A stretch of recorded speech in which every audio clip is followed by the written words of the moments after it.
મહેસાણા જિલ્લાના સામૂહિક આરોગ્ય કેન્દ્રોની હાલત બદથી બદતર છે, જ્યાં લોકો સારવાર માટે નથી આવતા અથવા તો ત્યાં લોકોને સારી સારવાર મળતી નથી।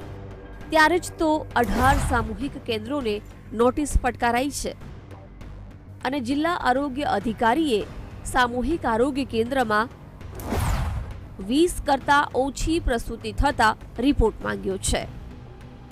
આ સાથે 8 સામૂહિક કેન્દ્રો તો એવા પણ સામે આવ્યા છે કે જ્યાં 70 કરતા પણ ઓછી ઓપીડી નોંધાઈ છે, જ્યારે બલોલ અને ઉનાવા સામૂહિક આરોગ્ય કેન્દ્રમાં છેલ્લા 6 મહિનામાં 0 ઓપીડી નોંધાઈ હતી।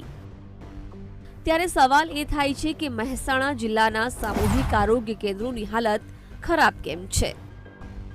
આ સવાલનો જવાબ શોધવા માટે વીટીવી ન્યૂઝની ટીમ બલોલ ગામે જ પહોંચી ગઈ।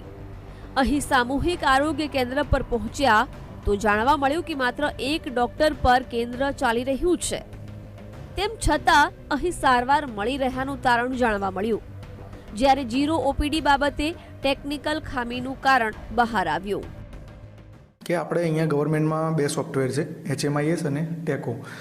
જે પ્રમાણે અમને મળી છે એમાં ટેકોમાં 0 બતાવી છે। એ કદાચ શરત ચૂકથી અમને એવું થઈ શક્યું હોય કે એમાં એન્ટ્રી કરવાની રહી ગઈ હોય, બરાબર છે।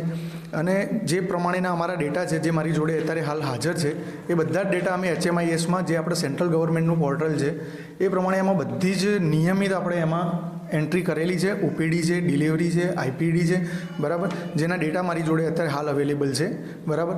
પણ કદાચ તમે જે પ્રમાણે કહો છો કે 0 ઓપીડી બતાવી છે, એ કદાચ શરત ચૂકથી રહી ગયું છે।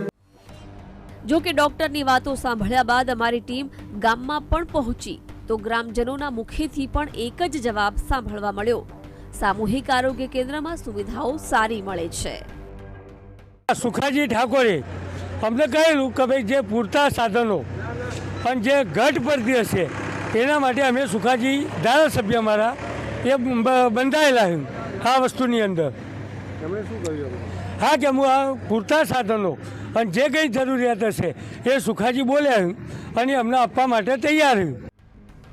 બલોલ CHCમાં કેન્દ્રમાં 3 ડોક્ટરોની જગ્યા છે, પરંતુ માત્ર એક જ ડોક્ટર ફરજ પર હોવાનું સામે આવ્યું છે। જો કે તેમ છતાં અહીં આરોગ્યની કામગીરી સારી થઈ રહી હોવાનું જાણવા મળ્યું, એટલે કે સુવિધાઓનો અભાવ છે પરંતુ સારવાર પૂરતી મળે છે। નિસર્ગ પટેલ, વીટીવી ન્યૂઝ, મહેસાણા।